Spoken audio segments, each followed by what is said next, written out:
Ջուզեպպեն սև-սև, կլոր աչքերով, ճաղատ բարի թզուկ է, Ճիպոյի աչքին հսկա թզուկ է, ինչպես Լիլիթ տիկինն է ասում,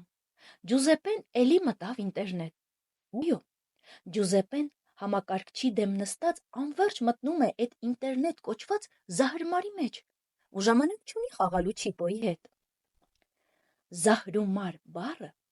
իհարկե Ճիպոյի մտքում չէր կարող ծնվել, բայց դրա նման բառեր կամ բառանման ալիքներ թռչում էին կրիայի մտքի ծովում։ Ճիպոն սիրում էր Ջուզեպպե իտալացուն։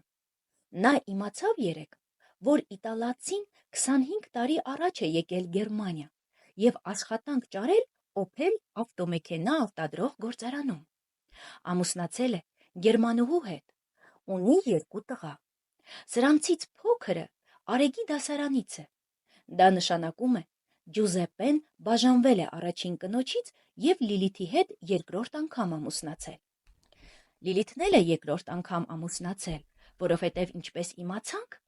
Արեգը Ջուզեպպեի փոքր տղայի դասարանից է։ Ջուզեպպեի առաջին կինը հենց Լիլիթեն շենքի դիմացի խանութում է աշխատում։ Սա որքան տարօրինակ է մարդկանց համար, այնքան սովորական և անգամ անհետաքրքիր կրիայի մտքին։ Նրա միտքը հիմա Ջուզեպպեի Օփել գործարանում է։ Երեկ լսեց, որ կարող է իտալացին զրկվի աշխատանքից, ինչ-որ կրճատումներ են։ Թող կրճատեին նրա ականջների կողքերին բուսած մազերից, կամ եղունգներից, կամ քթի մազերից, որ երևում են, երբ ներքևից ես նայում, կամ էլ գոնե կոշիկի ծայրերը կտրեին, թե չէ ինչու ամբողջությամբ կրճատել Ջուզեպպե հսկա թզուկին։ Դասազական չէ մկրատը ձեռքին առած անորոշ մարդկանց։ Դերձակ են դարձել։ Տիկին Լիլիթի անհանգստությունը անցավ Ճիպոյին։ Նա սկզբից չհասկացավ ինչն ինչոց է, բայց հետո Լիլիթի չռված աչքերից հասկացավ, որ կրճատվելու է լրիվ Ջուզեպպեն։ Ճիպոն անգամ մտածեց, որ իտալացու ճաղատը առաջացել է նախկին մասամբ կրճատումից, իսկ հիմա լրիվ։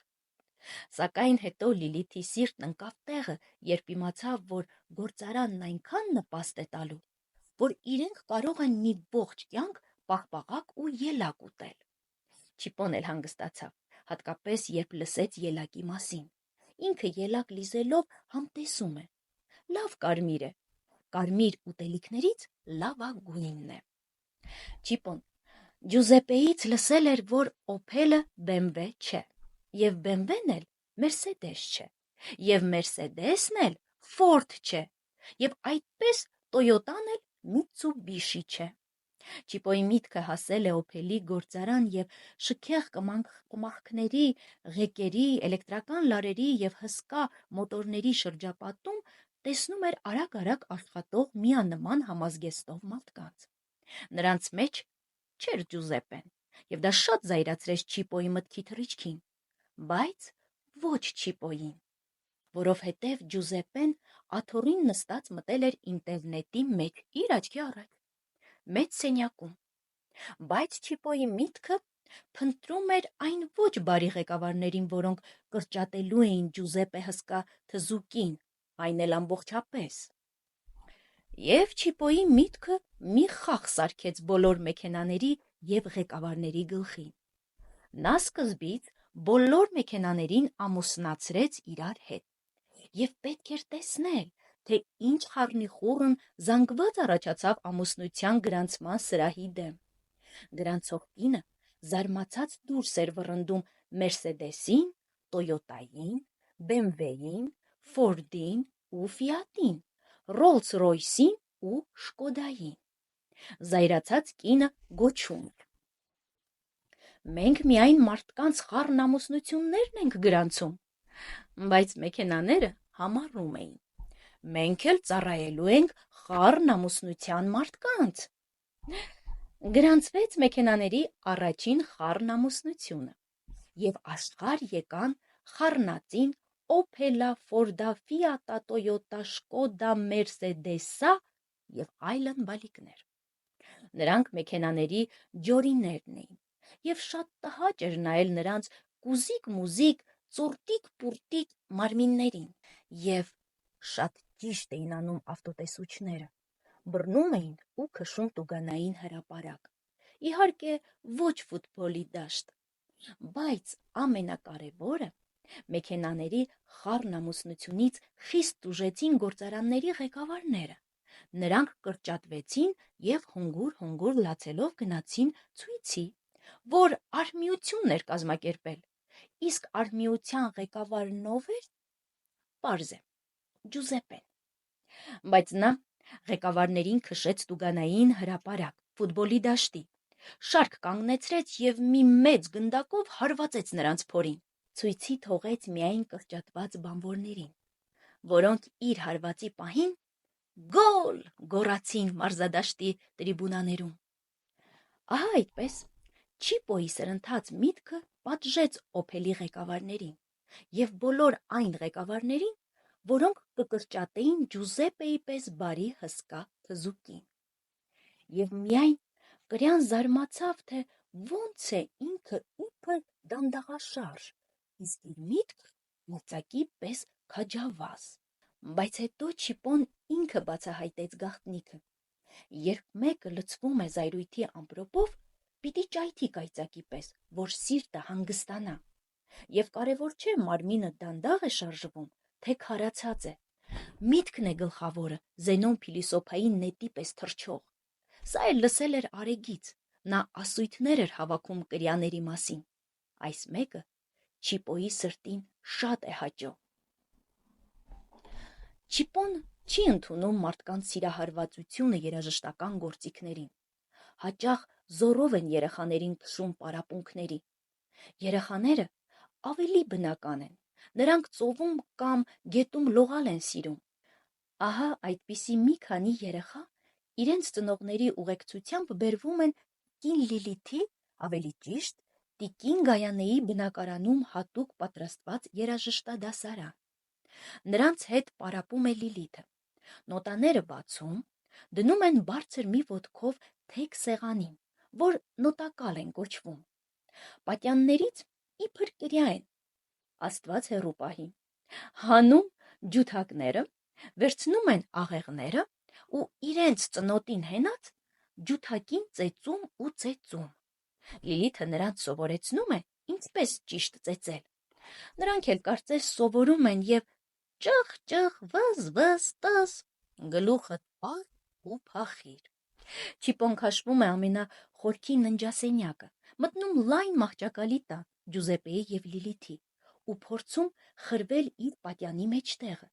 ոտքերով ու թաթերով փակում է պատյանի անցքերը, գլխով էլ է փակում, բայց իզուր, ջութակների աղեկտուր լացը չի կտրվում, նրանցից մեկը այնպես է ճչում, որ երևի Հոխհեյմի բնակիչները մտածեն իրենց ծննդատանը մի չար տղա ծնվեց։ Այս ամենը կարելի է շատ հանգիստ տանել, եթե չտեսնեիր երեխաների ծնողների հիացմունքից պայթող դեմքերը, փքված ձուածող սիրամարգի տուտուզի պես։ Բա որ իրենցից մեծ ու երկար անուններ են տալիս. Վոլֆգանգ Ամադեուս Մոցարտ, Շտրաուս, Լյուդվիգ վան Բեթհովեն, մի խոսքով, չէ։ Իհարկե, պարապմունքներից հետո շատ հոգնատանջ դեմք է ունենում Լիլիթը, բայց մի բան էլ է լավ. աշակերտներն իրենց ծնողների հետ հավաքում են փասափուսեքն ու ջութակները և գոհ հեռանում։ Եվ մի բան էլ է լավ. նրանք ինչ-որ թղթեր են տալիս Լիլիթին, որից տիկին Լիլիթը ժպտում է ու շնորհակալություն հայտնում։ Չիպոյին թվում էր, թե այդ թղթերը ջութակ ծեծելու վարպետության դասի շնորհակալագրերն են։ Հետո իմացավ, որ դրամ են, եվրո։ Պարզվում է, առանց փողի ոչ միայն ջութակ, այլև դաշնամուր չեն թողնի ծեծես։ Ծեծելը հեչ, չեն թողնում գնաս դպրոց, համերգասրահ, անգամ հաց չեն տալիս, էլուր մնաց, վարում, ելակ, փուփ, ծիծաղելի չէ, համ ասում են սովորեք մարդ դառնաք, համ էլ միաժամանակ փող տվեք, մարդ դառնաք, փող տվեք, որ ուտեք, չսատկեք։ Մարդիկ մեռնել են ասում։ Էլ ուր մնաց մարդասիրությունը, նույնիսկ օձի թույնն են փողով առնում, տո անգամ էծի յուղն են փողով վաճառում, էլ չեմ ասում կովի կաթը։ Հրեն, Բաքում մի սալորի ծառ կա, վրան հասած պտուղներ, դա չեն քաղում, ամոթ է, Գերմանիայում փողոցի հարկ չէ քաղել, գնում են ու շուկայից գնում սալոր։ Տիպոն առաջին անգամ գնում բառը երկու իմաստով մտածեց, ինչ որ գրվեց վերևում, իմ և Չիպոյի համատեղ վերլուծությունն է, ներքևում նույնպես այդպես շարունակենք։ Ուրեմն, փողը ստրկացրել է երկոտանիներին և նրանց կից չորքոտանիներին։ Կարող է փողը տասնոտանի է։ Պարզվում է, Չիպոն ձիրակեր է։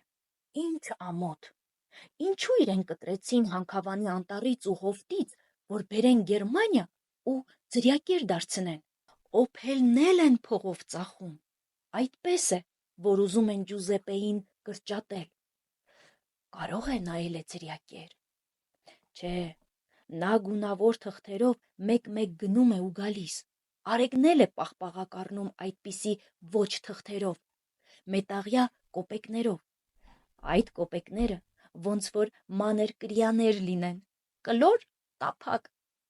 պատկերացնում եք, կրյան լիներ փող, թող որ կոպեկ, կփախչեր գրպանից, նա չեր անցնի ձեռքից ձեռք, գրպանից գրպան, մի անգամ տեսել էր, թե ինչ բան է նշանակում մութ գրպանը,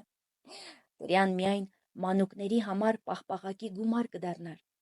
փողը ձեռքի կեղտ է, այդպես են ասում հայերը, և ճիշտ են անում, նրանք առավոտ իրիկուն լվացվում են և կեղտից մաքրվում։ Տեսնես ցինկե կրյայինել են փողով գնել, դրամով գնված կրյայի հետ երևի չարժե ամուսնանալ, կմտածենք։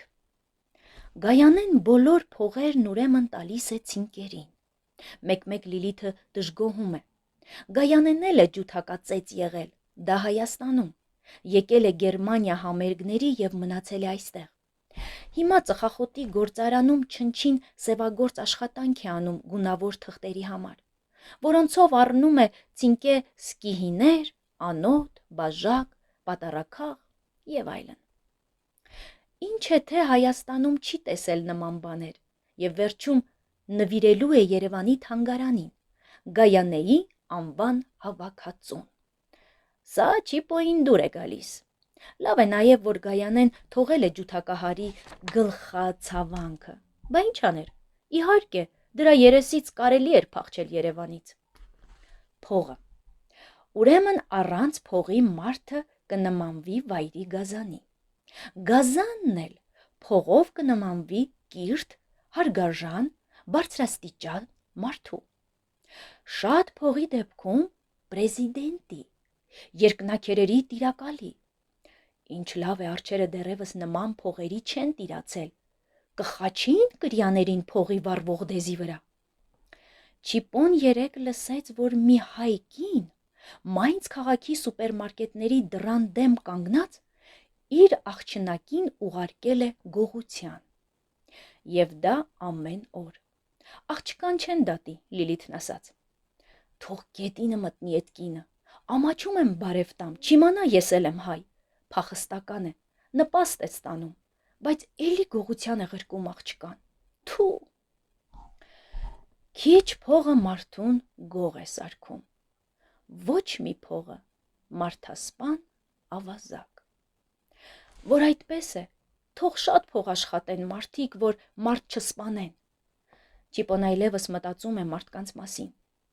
Կրյաները իրենք պահում են խոտով, թփով և այլ կանաչ բույսերով։ Մարդիկ էլ կանաչ թղթեր են սիրում, ափսոս չեն կարողանում աճեցնել շատ, ջրել, փարթամացնել։ Բնության տերն էլ չի հոգացել այդ մասին, սա նրա ոչ վերջին թերությունն է, անգամ գլխավորներից մեկն է։ Երևի բնության տիրակալն էլ թողել է, որ մարդիկ մտածեն ու գտնեն փողից ազատվելու գաղտնիքը։ նորից դեպի ետ, դեպի անաղարտ բնամթերքային առուտուրը։ Չիպոյին սա դժվար չէ թվում, բայց մարդիկ ինչու են դժվարանում, չգիտեր, չէր հասկանում։ Բայց եւ այնպես նա սիրում էր մարդկանց, խեղճերը պատյան չունեն, բաց են ամեն ինչի դեմ։ Չիպոն դուրս եկավ մահճակալի տակից եւ ուղևորվեց խոհանոց։ Լիլիթը այնտեղ ճաշ է պատրաստում, թթի տակ հայերեն երգելով։ Չիպոն շտապում է, քանզի գիտի, Լիլիթը ճաշը եփելուց հետո թռչելու է դպրոց, հետո փորձի, հետո դժվար է ասել, ոնց է հասցնում։ Եվ միշտ մի փոքրիկ աղջկա ժպիտ դեմքին։ Այսքանը, կհանդիպենք հաջորդ անգամ։